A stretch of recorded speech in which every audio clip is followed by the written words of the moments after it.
moaning because I get back from the gym at like 11 p.m. and have to cook, but like, Triple H probably gets home at midnight and then they go in the gym, don't they? Like, so it's like, you have to just think, if this is your dream that you want, the people at the top, they're doing 17-hour days, so you need to put the work in. So, it's really motivating when you hear about it. It's just insane. It's like, some of the stories about him. I listened to a lot of Something to Wrestle with Bruce Pritchard, and just fascinating stories. And also Jim Ross on his podcast, the way he talks about it, and Vince has him doing stuff, and it's hilarious to listen to some of those stories. Yeah, but it's like all the rest is like, I think Elias said, like, when he first come up, like, Vince McMahon like got him in the room and he's like, I'm just gonna sing for him, and so that, and he loved it though. But then like, that's Vince, so like, he knows like, talent when he sees it, and he knows like, charisma or something unique or interesting. So, but that's why WWE is, it's WWE. That's why it is what it is and the beast that it is today. Otherwise, it wouldn't be like that. It kind of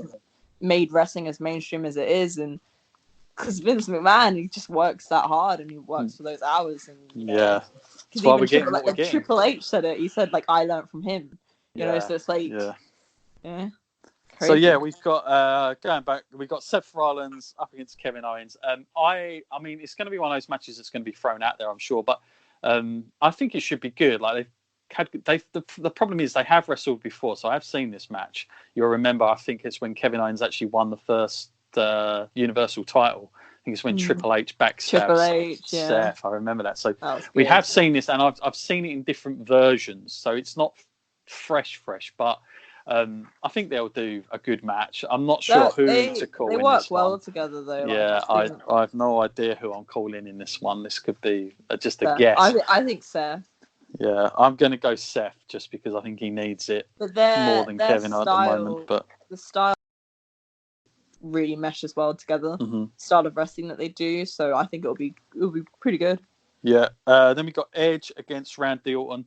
I have no idea. Yeah, I would say out of the road, like the build up, this has been my most enjoyed that I've listening to, and especially with Randy Orton, he's done a lot better with this and the material they've used, and because they've kind of branched into a little bit of reality about Randy and how he was back in the day, and Edge had to keep him, on the right track, and obviously there's a lot of that is getting truthful. Beth Phoenix involved. Yeah. I loved it.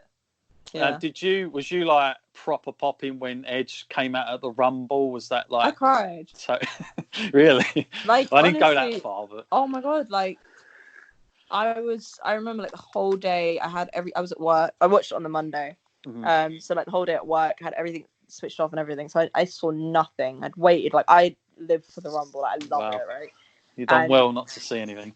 Yeah, oh my god, imagine if I just opened up Twitter and like ruined like my life. Jeez. And I remember me and Dan were watching it and he came out and like oh my god, I like all like my stomach dropped. Like I was like, I couldn't even, and I was like crying, and like I was down. I was like, did you know? And he was like, no. Like what the fuck? Like what? Like what? Yeah. Like what an amazing moment. And it was actually on the telly actually the other day. Like I just had the network on and the Rumble came on, and like I watched it again and I just got goosebumps. I was like, what?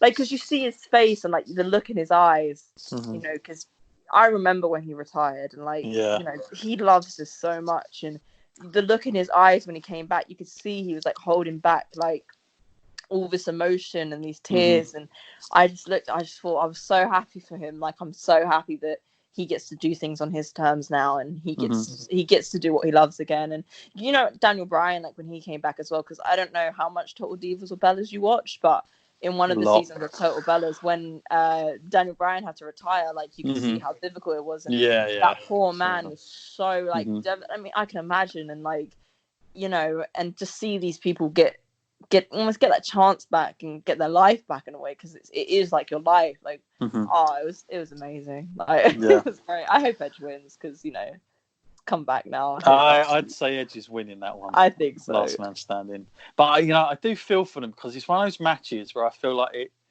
it really will do it disservice without having the crowd. Like, to see Edge at WrestleMania would be because he didn't wrestle on Raw, did he? Like, no, obviously. So. But it'll be good. I'm sure it will blow up on the internet. And then we've got this really interesting match between AJ Styles.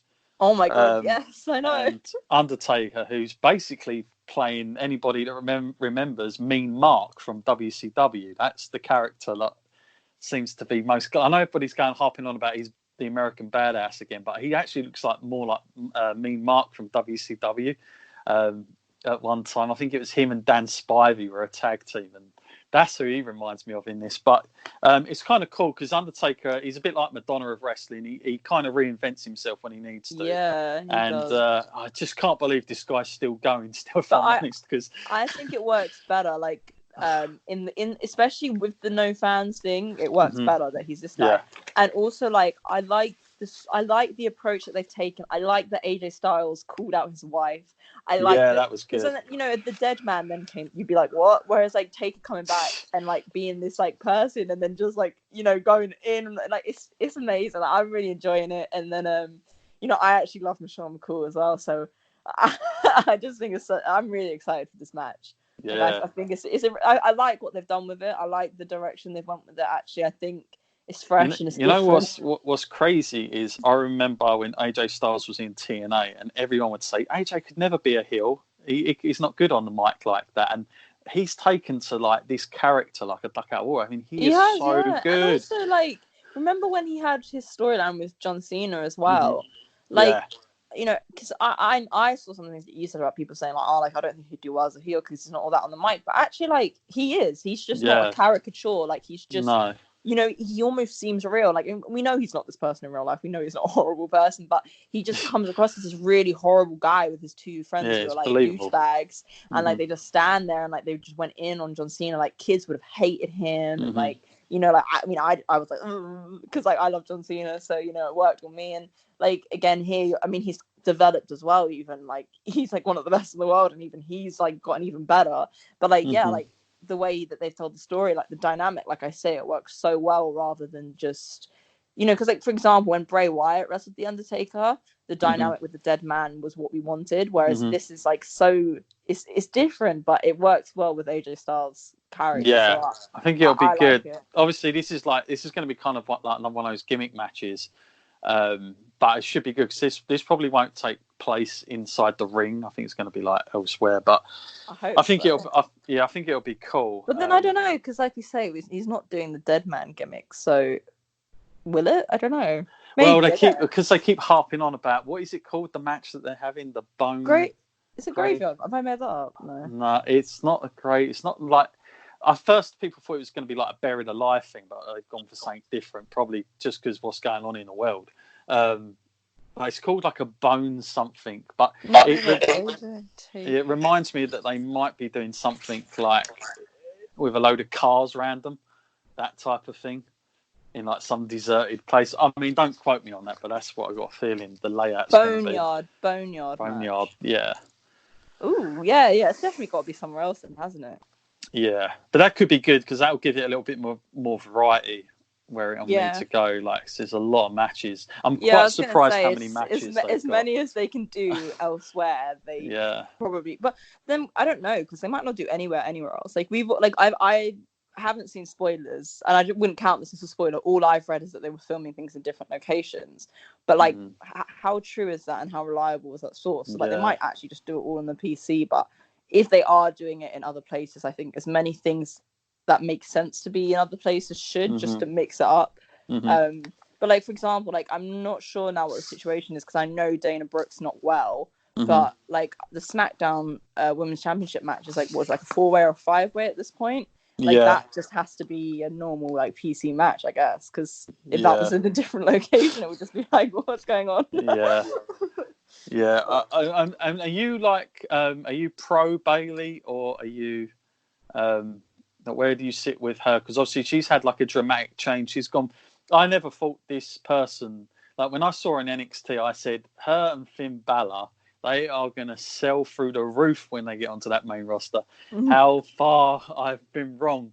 But like for poor Bayley, I kind of felt like it's unfortunate, because I think she could have been so much more with her babyface run, but they just didn't have enough like there for her, like material. So she's now gone out with this heel. But for me, I'm a big Bayley fan in ring, but I feel like her character, it reminds me of one of those, I don't know how to describe it, but you know, like a soccer mum who's just coming out and being Miss Independent. Like, that's how she comes across to me. Like, she's really, it's not her enough.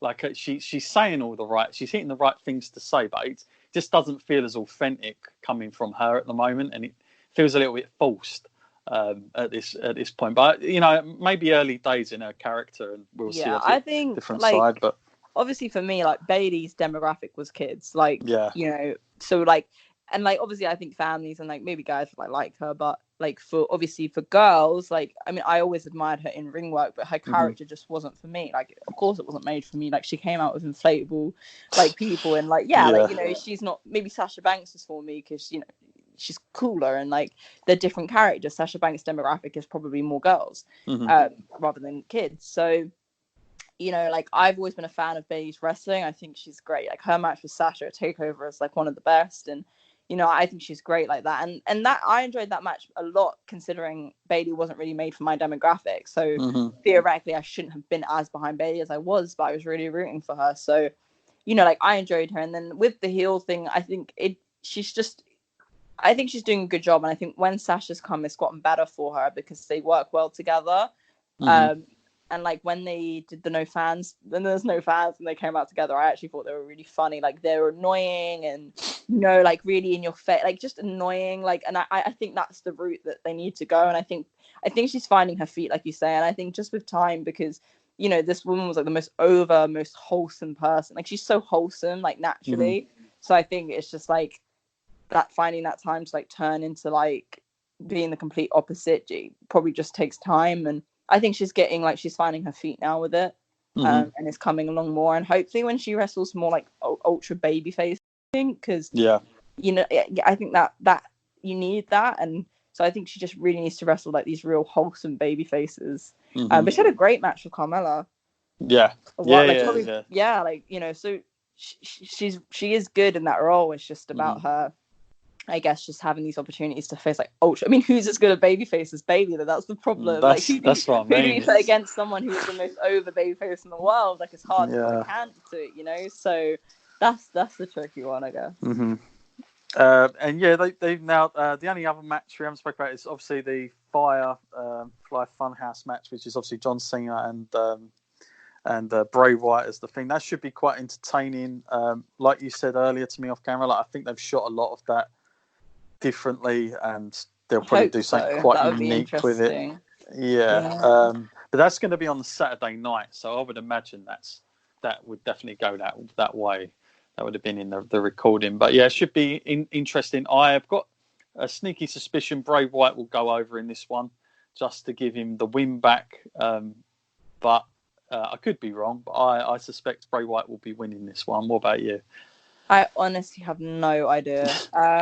I want John Cena to win. I'm a big John Cena fan. Okay. I mean, I really like The Fiend. But I'm a real big John Cena fan. But I just like, I can't root against him. If that makes sense. Like, I could celebrate if he didn't win. I could jump up and celebrate. Yeah, I've got that loyalty to John Cena. So so I like John Cena a lot. So I would obviously, I think when I watch the match, I'll be rooting for him. But like, now that like the match isn't happening right now, like, I think it could be cool for The Fiend, but I don't know. And maybe Bray. I don't know.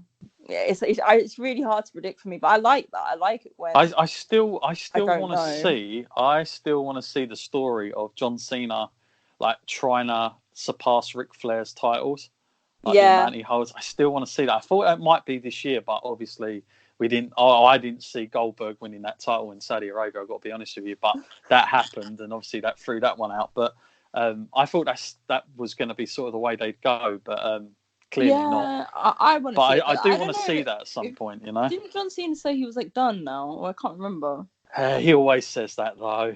I really hope he's not, because whenever John Cena comes back and does like 6 months or whatever, like, I really enjoy it. Like, he's one of those people, like I said, like Brock or Roman. Like, I feel like any program they're in, they just make it exciting. Like, so like you could put him against any guy. Like, they did the whole program with AJ Styles when he first came in, and that was exactly like perfect, you know, like to have him with Cena. That made, you know, the ultimate WWE guy versus like, you know, AJ, and then, you know, like the whole story they told, and I thought that was perfect. And they had that really good match at the Royal Rumble, where I think Cena won, didn't he? And he's become like tied with Ric Flair. Yes. Made that up. Yeah, no, but that's they right. had that match was great.